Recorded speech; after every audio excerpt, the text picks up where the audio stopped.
इतके अवघड पेपर? ओ मास्तर, तुम्ही आम्हाला चुकीचे पेपर दिले वाटत. कस काय? अहो हे पेपर लय अवघड दिसू राहिले. IPS कलेक्टरचे पेपर आहे वाटत हे. आमचे पेपर दुसरे असन, लहान लहान लेकरायचे. नीट पहा एकदा डोळे वाचून.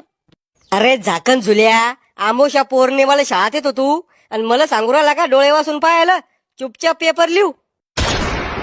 को मास्तर, मी जो अभ्यास केला होता तो या पेपरात आलाच नाही. कोणत्या पुस्तकातून अभ्यास केलता तो? अकबर बिरबल के मजेदार चुटकुले.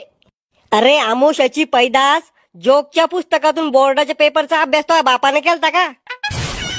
को मास्तर, तुम्हीच तर म्हणता जे पुस्तक हातात पडन त्याचं वाचन केलं पाहिजे. अरे रताळ्या, डोक्यात जायले कर तू. कुठच्या गोष्टीला कुठं जोडतो? उद्या मी म्हणीन बायकोवर प्रेम केलं पाहिजे, मग तू लोकांच्या बायकोवर प्रेम करसोन का? हा,